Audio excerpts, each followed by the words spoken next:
Hello everyone. Today I will tell you a story. The story is titled, "By in the Habit of Waiting for Me to Stand Up and Quote." Please like and subscribe to my channel if you appreciate me. You can skip this if you don and oppose. Like this video. Thank you very much. The story begins as follows. By is not a loud dog. He doesn't bark much, doesn't rush around the house, and never demands attention in big dramatic ways. Instead, By exists in the quiet spaces, the pauses between moments, the seconds when nothing seems to be happening. That is where his habits live. Every morning begins the same way. I sit on the edge of the bed, still half asleep, staring at nothing in particular. By is already awake.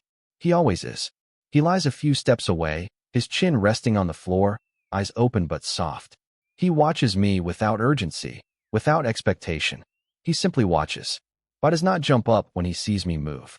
He doesn't wag his tail wildly or run circles around my legs. Instead, he waits. I learned this slowly. At first, I didn't even notice it. I thought he was just lazy or calm by nature. But after days, then weeks, then months, I realized something very specific. By only stands up after I stand up. If I sit on the sofa for hours, scrolling through my phone or staring out the window, By will remain where he is. He may change positions, from lying on his side to curling into a small circle, but he will not get up. His eyes follow me, his ears shift slightly with every movement I make, but his body stays grounded. Sometimes I test him. I lean forward as if I'm about to rise, and his head lifts immediately. His body tenses, ready. But if I sit back again, he relaxes and lies down once more, as if saying, "Not yet. I'll wait." This habit is not something By was trained to do. No commands were given. No rewards promised. It simply became part of who he is. By believes that movement matters. That standing up means something important is about to happen. And until then, he chooses stillness. In those moments, I often realize how rushed I am, even when I am doing nothing at all. My mind is always preparing for the next action, the next task, the next responsibility. By, on the other hand, stays fully present. If nothing is happening, then nothing needs to happen.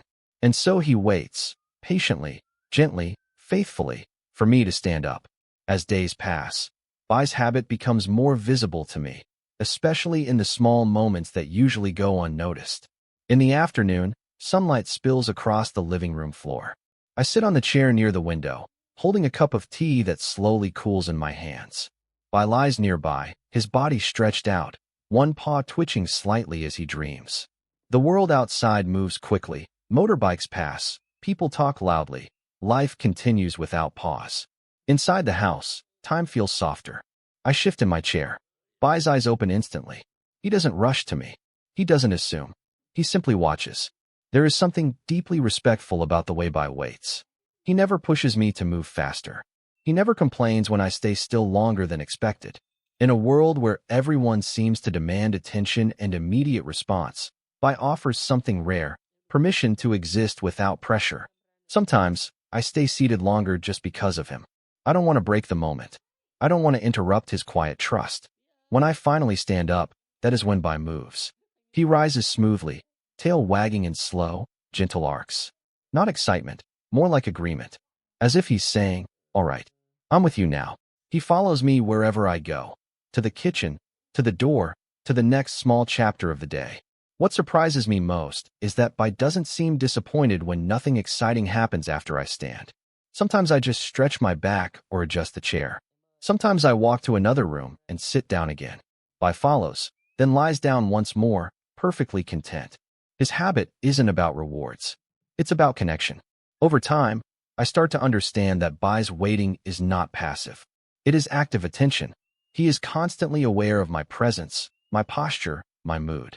If I stand quickly, he responds quickly. If I move slowly, he mirrors that calm. On days when I feel heavy, emotionally tired, mentally overwhelmed, By seems to wait even more gently. His movements become slower, quieter. He stays closer, but never too close. He gives me space while still reminding me that I am not alone. Through this small habit, By teaches me something powerful. Love does not always announce itself. Sometimes it simply stays, watching, ready to move when you do. Bai's habit of waiting for me to stand up may seem small, even insignificant, but it carries a lesson that reaches far beyond our home. In modern life, we are constantly rushing to respond, to achieve, to move forward. We often forget that presence itself is valuable. Bai reminds us that not every moment needs action, and not every pause needs to be filled. From Bai, we learn the importance of respecting rhythms, our own and those of others. Animals are deeply sensitive to human emotions and behaviors. When we slow down, they feel safer. When we act gently, they respond with trust. This mutual influence creates a healthier relationship where both human and animal feel understood. Bai also teaches us about unconditional companionship. He doesn't need instructions or rewards to stay connected. He simply chooses to align his movements with mine.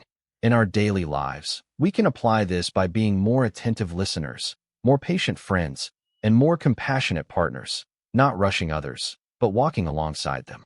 Finally, Bai shows that caring for animals is not only about feeding or sheltering them.